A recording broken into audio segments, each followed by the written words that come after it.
Je vous salue. Je vous souhaite une excellente journée.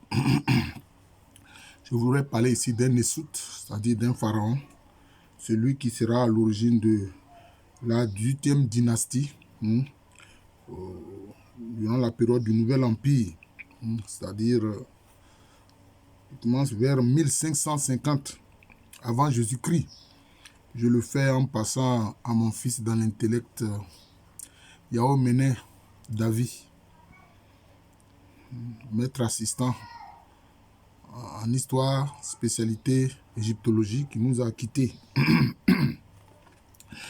Alors, le fait qu'on écrive de différentes façons le nom de ce Nessout, il faut savoir que c'est Amosis. Tantôt, les gens écrivent Amasis. Alors, si on écrit Amasis, ça prend un autre sens, son nom. Si on dit Amasis, cela veut dire que c'est la Mat plus le nom de Iset ou Isis. Or, si on dit Amosis, cela veut dire quoi? Cela veut dire que c'est Amon.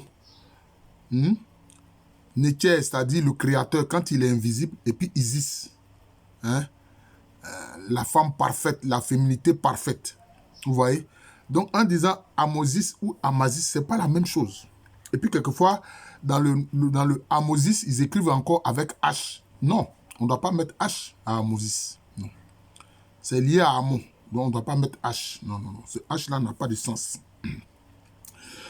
Alors, c'est lui qui va chasser de la zone du delta les Hyksos qui sont des Sémites, qui vont mener une invasion dans la zone du delta. Et ça, c'était un épisode qui vraiment est une agression que les Kamites, les anciens Égyptiens, n'ont jamais appréciée. D'ailleurs, c'est pour ça qu'il est dit que oui, les ancêtres des Hébreux étaient serrés quand ils sont allés en Égypte antique. Mais parce qu'ils sont de la même extraction que les Hyksos, qui sont des Sémites, qui sont venus agresser l'Égypte antique. Parce que ces peuples-là, les peuples sémites qui étaient souvent des nomades, donc ce que les anciens Égyptiens appellent les Amous, c'est-à-dire les errants, ils n'appréciaient pas leur façon de faire, mais leur politique agressive contre l'Égypte. Voilà. Et donc, c'est Amosis qui va chasser les Hyksos. Il va faire chuter leur capitale qu'ils appellent Avaris. Voilà. C'est comme ça, de la zone du delta. Voilà. Et justement, ces épisodes d'invasion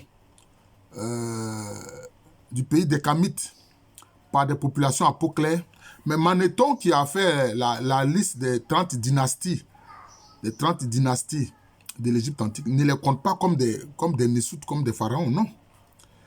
Les Hyksos qui sont venus dans la zone du delta, leurs dirigeants ne sont pas considérés comme des Nessout, ne sont pas considérés comme des pharaons. C'est la même chose aussi avec les Perses. Non, avec les Perses non plus. Leur invasion, ce qu'ils sont venus faire, c'est pas considéré, leurs dirigeants ne sont pas considérés comme des Nessout, ne sont pas considérés comme des pharaons. C'est la même chose aussi avec les Macédoniens, avec Alexandre. Voilà. Souvent on parle de Cléopâtre, la reine Cléopâtre. Les anciens Égyptiens et Manéthon ne l'a jamais considéré comme reine. Non, non, non. Voilà. Jamais. Encore moins quand les Romains sont venus dans la région. Alors vous voyez, la volonté de falsifier l'histoire, c'est ce qui explique que les Européens, dans leur racisme systémique, cassaient les nez des statues réalisées par les anciens Égyptiens. Mais le fait qu'ils aient cassé systématiquement les nez des statues, est-ce que c'est anodin? Ce n'est pas anodin. D'ailleurs, en voulant dissimuler quelquefois la vérité, en fait, on l'expose plus. Je répète, quelquefois, en voulant dissimuler la vérité, on l'expose. Oui.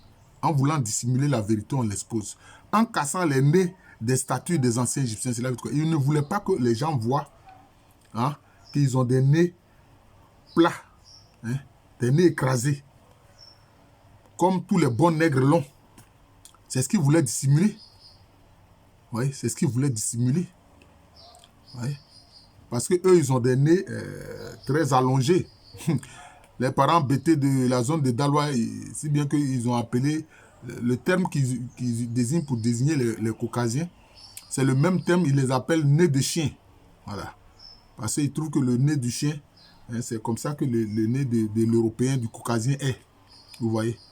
C'est comme ça que les bêtés de la zone de Daloa désignent les Blancs, ils les appellent nez de chien. Voilà. Donc, ce qu'ils ont voulu dissimuler en cassant les nez des statues, au contraire, c'est ça même qui a exposé la vérité, qui a prouvé que non. Il s'agit effectivement de nègres. Les anciens Égyptiens sont des nègres. D'ailleurs, on a vu les anciens Grecs qui ont écrit. Ils ont vu les anciens Égyptiens, ils ont écrit. Ils ont dit Agan Mélanès, c'est des gens qui ont la peau très foncée, très noire. Voilà, donc voilà les faits. Donc tous ces épisodes de Hyksos, hein, des Perses, etc., les Perses, alors ils sont venus avec une telle violence. Oh non, non, non, non. C'est ça même qui a poussé beaucoup d'anciens Égyptiens à descendre beaucoup plus au sud. Vous voyez. Voilà. Dans la zone de Thèbes. D'ailleurs, c'est dans la zone de Thèbes que la royauté commence en réalité. Donc, vous voyez. Et donc, Ahmosis, le fondateur de la 18e dynastie, qui vers 1550 avant Jésus-Christ a chassé les Hyksos, c'est lui qui inaugure effectivement la 18e dynastie. Et c'est lui justement qui va permettre la reconquête de la zone du delta. Voilà, la reconquête de la zone du delta.